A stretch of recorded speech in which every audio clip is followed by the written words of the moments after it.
आज हम science exemplar के कुछ इंपॉर्टेंट क्वेश्चन करेंगे।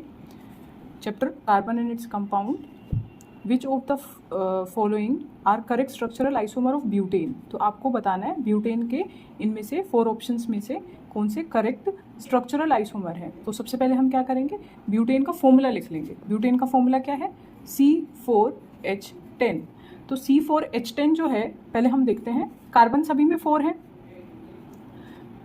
और हाइड्रोजन काउंट करते हैं, इसमें 10, इसमें 3, 4, 5, 6, 7, 8 हाइड्रोजन और इसमें भी 8 हाइड्रोजन। तो ये दोनों तो पॉसिबल नहीं है। इसमें देखते हैं, इसमें भी 10 हाइड्रोजन। तो ये एंड इन दोनों में पॉसिबिलिटी है। तो both have same formula C4H10। इसमें आपका चेन है, आइसोफॉर्म में है, और ये आपका नेचुरल एन फॉर्म में है, स्ट्रेट चेन में। तो इसके आंसर क्या हुए, 1 and 2, 1 and 2। तो आपका option C is correct. Now next is, ये आपका है CH3CH2OH। तो ये हो गया इथेनॉल। आपका एल्कलाइन KMnO4 और हीट थी तो हमारा एसिटिक एसिड बन गया। तो क्वेश्चन है, in the above given reaction alkaline KMnO4 act as. तो क्या हो रहा है इसमें, हम इस रिएक्शन में देख रहे हैं कि ऑक्सीजन का एडिशन हो रहा है। So addition of oxygen is oxidation. तो ऑक्सीजन इसको कौन प्रोवाइड कर रहा है, तो KMnO4 के पास क्या है, ऑक्सीजन है, तो ये इसको ऑक्सीजन सप्लाई दे रहा है। सो ये हमें KMnO4 किसकी तरह बिहेव कर रहा है, ऑक्सीडाइजिंग एजेंट। तो आपका ऑक्सीजन सप्लाई में हेल्प कर रहा है, तो ये क्या हुआ हमारा ऑक्सीडाइजिंग एजेंट। ऑप्शन है reducing agent, oxidising agent, catalyst and dehydrating agent. तो आपका आंसर हुआ ऑक्सीडाइजिंग एजेंट।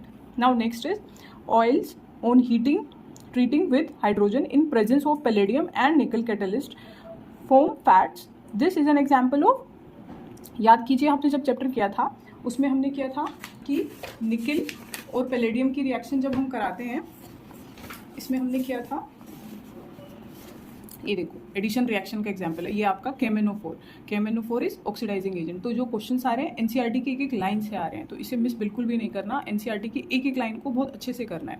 तो आपका ये क्या था, डबल बॉन्ड या ट्रिपल बॉन्ड होगा, तो उसमें हाइड्रोजन और निकल और पैलेडियम जब भी हम डालेंगे तो हमारा डबल बॉन्ड सिंगल बॉन्ड में कन्वर्ट हो जाएगा, और ये हुआ अनसेचुरेटेड हाइड्रोकार्बन, और ये कन्वर्ट हो जाएगा सेचुरेटेड हाइड्रोकार्बन में। सो इसमें आपका ये कैटलिस्ट किसकी तरह यूज हो रहा है, कैटलिस्ट पैलेडियम एंड प्लेटिनम, निकल भी। तो ये किसका एग्जाम्पल हुआ, कौन सी रिएक्शन हुई हमारी, दिस इज एडिशन रिएक्शन। तो 4 ऑप्शंस थे, addition reaction, substitution reaction, displacement reaction, oxidation reaction. तो आपको रिएक्शंस के कंसेप्ट्स क्लियर होने चाहिए। फिर नेक्स्ट है, in which of the following compound OH is the functional group, butanol, butanol, butanoic acid and butanal.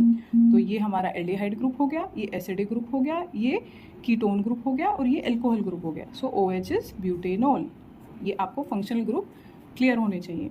The soap molecule has, आपको अगर याद हो, सोप मोलिक्यूल में हमारा एक हेड होता है और एक टेल होता है। तो उसमें आपका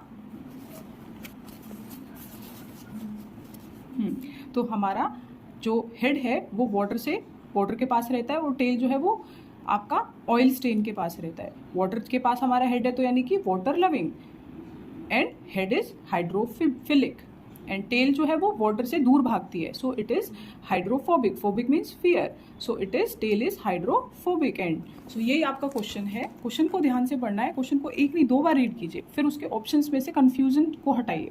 the soap molecule has a hydrophilic head, यानी कि हेड एंड टेल। तो हेड क्या है हमारा, हाइड्रोफिलिक हेड है, एंड टेल क्या है, hydrophobic tail. So clear? So head is hydrophilic head and hydrophobic tail. So this is right. हम और भी देख लेते हैं, हाइड्रोफोबिक हेड, हाइड्रोफिलिक टेल, ये रिवर्स हो गया। So this is wrong, hydrophobic head, hydrophobic tail. So दोनों कॉमन है, दोनों हाइड्रोफोबिक है ही नहीं, hydrophilic head and hydrophilic tell.